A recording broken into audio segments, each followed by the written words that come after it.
வணக்கம். Doctor V Ashwin Karuppan, Gleneagles Global Hospital. Today world diabetes day 2025.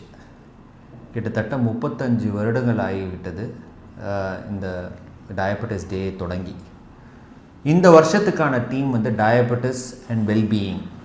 வெல்பீயிங்னா physical wellbeing மாத்திரம் இல்லை, emotional and mental wellbeing.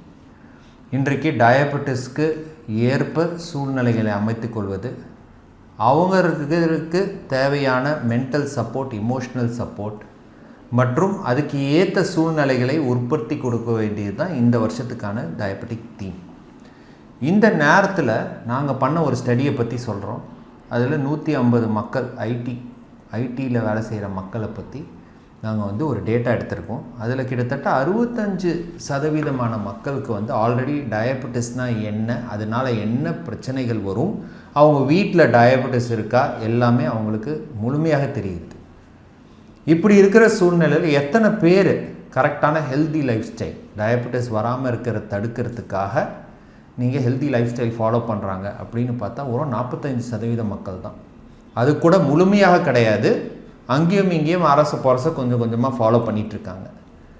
இதுக்கு காரணம் என்னன்னு பார்த்தீங்கன்னா, மேஜராக ஸ்ட்ரெஸ்ஸு, தூக்கம் வராமல் இருக்கிறது, நைட் ஷிஃப்ட்ஸ் போடுறது, அதிகமான நேரங்களில் வேலை செய்கிறது, இது மாத்திரம் இல்லாமல் ஜங்க் ஃபுட் நிறையா சாப்பிட்றது, எக்ஸசைஸ் பண்ணாமல் இருக்கிறது, இதெல்லாம் தான் காரணமாக சொல்கிறாங்க.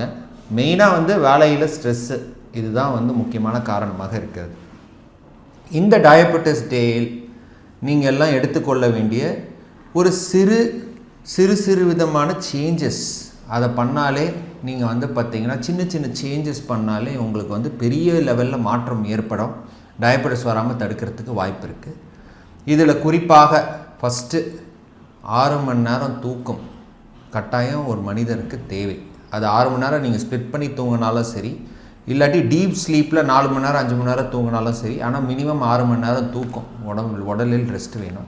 ரெண்டாவது தண்ணி, அட்லீஸ்ட் ஒரு நாளைக்கு 2 to 3 லிட்டர்ஸ், கிட்டத்தட்ட ஒரு 2-3 லிட்டராவது தண்ணி கட்டாயம் குடிக்க வேண்டும்.